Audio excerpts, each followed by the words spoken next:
जसजशी ग्रामपंचायतच्या निवडणुकीच्या मतदानाची तारीख जवळ येत आहे तसे गावातील वातावरण देखील तापू लागले आहे।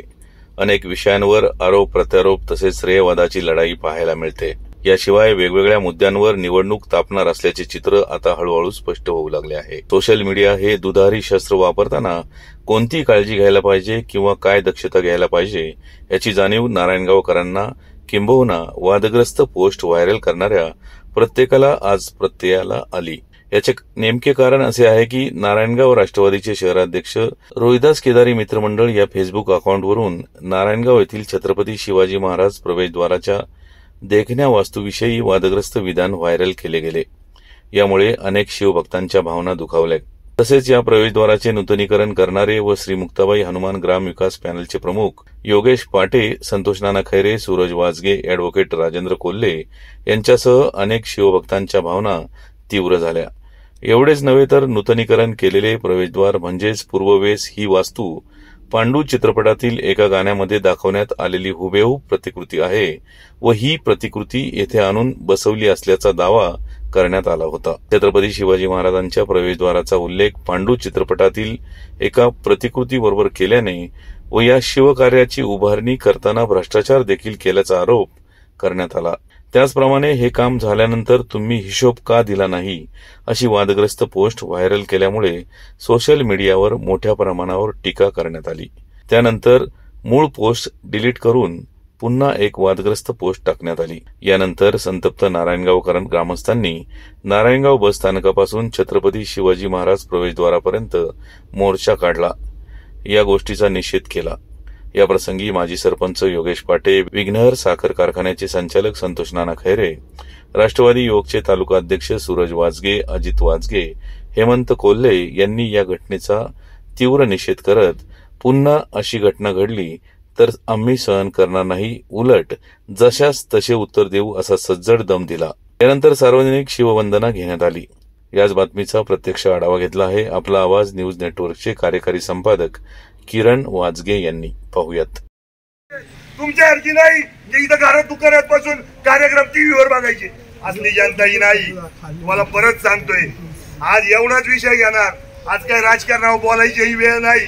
फक्त शिवस्मारकावर उद्यापासून कोणाला म्हणायचं ना त्यांनी विचारायला इथे यायचं। पहिलं जे काय पोस्ट टाकते नंतर पोस्ट डिलीट करता आणि खाली परत तुमच्याच अकाउंटून येतंय बोलते फायबरचं कशाला केलंय या सांगतो। माहितीच नाही यायची गावा त्यावेळेसच सांगितलं होतं गाव बैठकीत का वीस ही आपली जुनी आहे, पूर्वकालीन अनेक वर्षापासूनची आहे। त्याच्यावर तो दगडाचा डॉलर दगडाचीच करायची होती पण त्याच्यावरचा वजनाचा भार खाली झेपला बी पाहिजे। पण त्याला बुद्धी लागती समजून घ्यायला। ती बुद्धी तर कान ठेवू नका तुम्ही। जे इलेक्शन बाई पुन्हा एकदा तुम्हाला निक्षून सांगतो, ते जनता ठरवणारच आहे, जनता ठरवणार आहेच। तुम्हाला मी निक्षून सांगतो, तुम्हाला जे काही करायचंय ग्रामपंचायतच्या कारभारावर तुम्हाला वाटेल ती टीका करा। परत वीसीच्या बाबतीत पोस्ट पडली तर कोणताही अजिबात कोणताही एक मुलाईचा बाळगला जाणार नाही। हे मला वाटतं प्रत्येक नारायणगावकरला आठवत असेल, बरोबर ना? 3 वर्षापूर्वी जेव्हा हा सोहळा करायचा होता त्यावेळेस आपण गाव बैठकीचे बोर्ड लावले होते, बरोबर का? आपण कोणाला म्हटलं नव्हतं तुम्ही या, तुम्ही येऊ नका, कुणी कोणाला अडवलं होतं का? आज जे टीका करतात ते शिवस्मारकावर त्यांना विचारा आपण एका तरी गाव बैठकीला आलते का? आणि गाव बैठकीला जर तुम्हाला यायचं नव्हतं तर तुम्हाला अधिकार काय राहिला या शिवस्मारकावर बोलायचा?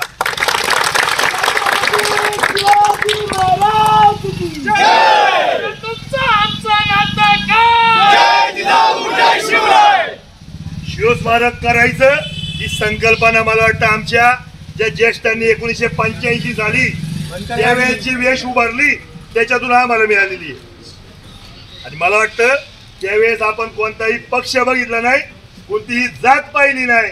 जो माणूस जिथं या शिवस्मारकासाठी उभा राहिला तो सगळ्यांनी त्या स्मारक त्याच्यातून उभं राहिलेले। आणि मला वाटतं ही एकच गोष्ट आपल्या सगळ्यांना जोडून ठेवते। त्याच्यामध्ये कधीच म्हटलं नाही की वेश आम्ही सगळ्यांनी मी एकट्याने केली. आपण सगळ्यांनी नारायणगावकरांनी वेश केली हे माझ्या प्रत्येक भाषणामध्ये. आज तुम्हाला फक्त इलेक्शन असताना हे सगळं सुचतंय याचा दुर्दैव आहे. तुमच्यातलीच काही नेते मंडळी म्हणत होती ही वेश कशी पूर्ण होती हे आम्ही बघतो. मला बोलायला लावू नका, अनेक विषय आहेत. उद्या या विषयावर पुन्हा जर बोलाल तर प्रत्येकाच्या घरावर मोर्चा निघाल्याशिवाय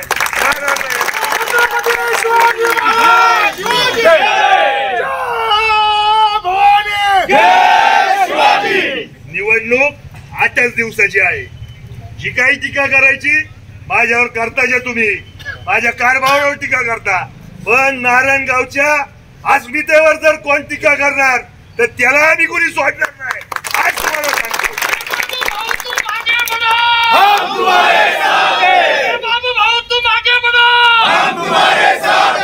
नारायणगावची अस्मिताचे हे प्रत्येकाने आपापल्या मनाला विचारा.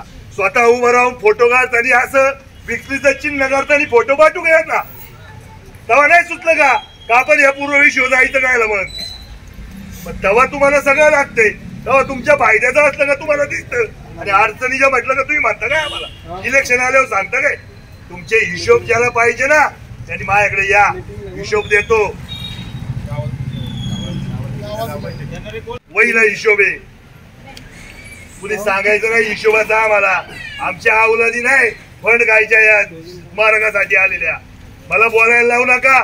90 कोटी रुपयाचा शिवनेरी विकासला फंड आलता, काय केलंय सांगा, मग आम्हाला विचारा.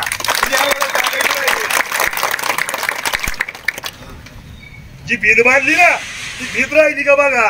त्या शिवनेरी किल्ल्याला भीत बांधली होती बरोबर का, आठवत का. 90 कोटी रुपये होते त्याला, सांगावं काय केलं मग आम्हाला हिशोब विचारायला. तो तर शासनाचा निधी होता, हा आमच्या गावचा निधी आहे. कुणी आम्हाला शिकवायचं नाही.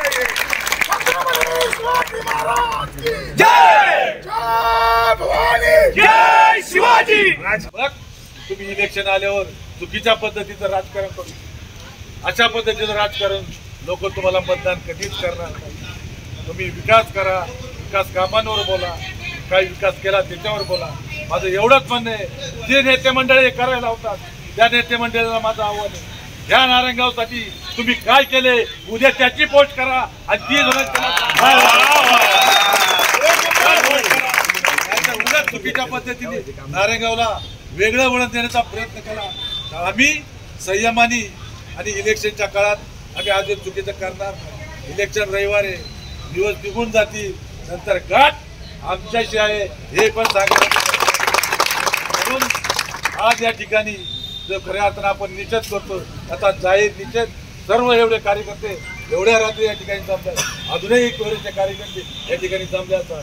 माझं या ठिकाणी पोलीस डिपार्टमेंटला सुद्धा सांगणं, दुसऱ्या बैठका घेऊन कुणाच्या दबावाखाली जर काम करतो तर याद राखा, आम्ही काल सुद्धा तुम्हाला सांगितलं होतं की ह्या पोस्ट ज्या पडत्या चुकीच्या पद्धतीने या थांबवा. वैयक्तिकरित्या पोस्ट करायचं काही कारण नाही. इलेक्शन हे ग्रामपंचायतचं आहे, ग्रामपंचायत काय तुम्हाला कमेंट करायचं तो वैयक्तिक आमच्यावर केल्या तरी आम्ही ते सहन करू. पण छत्रपती शिवाजी महाराजांच्या प्रवेशद्वारावर करत असाल तर अजिबात कधी खपून घेणार नाही आणि सहन सुद्धा करणार नाही. वैयक्तिक आरोप करून कोणाला तरी बदनाम करायचं, ठीक आहे आम्हाला बदनाम करा, पण ज्या छत्रपती शिवरायांचा जन्म ह्या जुन्नर तालुक्यामध्ये शिवजन्मभूमीमध्ये झालेला आहे आणि त्या शिवरायांचं एवढं मोठं स्मारक आणि बेस त्या ठिकाणी उभं राहिले, त्या शिवरायांचा खऱ्या अर्थानं अपमान करताय. हे ते आता धडा येत्या 5 तारखेला लोक तुम्हाला शिकवल्याशिवाय राहणार नाही. माझं एवढंच सांगणं आहे की अतिशय यांना कोणाला हिशोब पाहिजे असतं त्याच्या अगोदर तुम्ही 2 वर्ष मीटिंग लावली असती आणि सांगितलं असतं तर आम्ही तुम्हाला हिशोब पण सुद्धा दिला. पण कारण याचं एक वाचतं तर जो कधी काही देत नाही, जो समाजाला कधी मदत करत नाही, ज्याला कधी विकास काम करायचं माहिती नाही, ज्याला कधी समाजाला मदत करायचं माहिती नाही, ते व्यक्ती असे चुकीच्या पद्धतीने पोस्ट करून कुठंतरी नारायणगावमध्ये एक वेगळं राजकारण करायचं काम करतात. मला एवढंच सांगणं आहे, पूर्ववेस आम्ही बांधून दाखवली, एवढं मोठं त्याचा जीर्णोद्धार झालाय. माझं एवढंच आव्हान आहे समोरच्या मंडळीला, तुम्ही पश्चिम वेस बांधा, आम्ही तुमचा पश्चिम वेस त्या ठिकाणी तुम्ही चांगल्या पद्धतीने बांधा आम्ही तुमचं त्या ठिकाणी कौतुक करू. एखादं चांगलं काम कुठेतरी उभं करा, एखादं कार्य कुठेतरी चांगलं करा. अगदी आमच्याकडं पश्चिमेची लोक म्हणतात आणि काल परवा का पूर्व वेशासाठी पंचमीची वेळ झाली. माझं हा त्यांना आव्हान आहे, आपलं नावं ठेवू नका, पश्चिमीच्या वेळेचा जीर्णोद्धार करा आणि त्या ठिकाणी बांधून दाखवा. कुठेतरी आपला कर्तृत्वाचा ठसा उमटून दाखवा. चुकीच्या पद्धतीने राजकारण नेणार असेल तर 5 तारखेला ही लोक तुम्हाला हद्दपार केल्याशिवाय राहणार नाही. काही जणांनी अत्यंत खालच्या पद्धतीने जी टीका केली, खऱ्या अर्थाने परत त्याचा जाहीर निषेध करतो. त्याचं कारण असं आहे की नारायणगावची जर आपण ओळख पाहिली, मी दुपारी पण कुठेतरी मांडलं की स्वर्गीय विठाबाई नारायणगावकरांचं हे नारायणगाव आहे, हे ग्रामदेवत आई मुक्ताईचं नारायणगाव आहे. स्वर्गीय साबीरबाई शेख ह्याच नारायणगावमध्ये जन्मले आणि कामगार मंत्री त्यांना ह्याच ठिकाणी आपल्या भूमिपुत्राला त्या ठिकाणी न्याय मिळाला. आणि ह्या नारायणगावमध्ये एक नव्याने ओळख झाली, ती म्हणजे पूर्ववेश. संबंध महाराष्ट्रामध्ये नारायणगावची एक नव्याने ओळख झाली, ती पूर्ववेशीमुळे. खऱ्या अर्थानं अभिमान वाटतो. ज्यावेळेस नाना आम्ही सगळ्या महाराष्ट्रात फिरतो, अनेक शिवभक्त भेटतात आणि शिवभक्त आवर्जून सांगतात की ज्यावेळेस आम्ही शिवजन्मभूमीत येतो, आम्ही शिवजयंतीच्या निमित्तानं ज्यावेळेस जुन्नर तालुक्यात येतो, त्यावेळेस आम्ही आवर्जून नारायणगावच्या पूर्ववेशीवर छत्रपती शिवाजी महाराजांसमोर आम्ही नतमस्तक होतो. त्यावेळेस आमचा निश्चितपणे त्या ठिकाणी गुरुपर्यंत होतो. अभिमान वाटतो की आपलं नारायणगावचं नाव पूर्ववेशीमुळे संबंध महाराष्ट्रात त्या ठिकाणी सगळे शिवभक्त त्या ठिकाणी आदराने घेतात.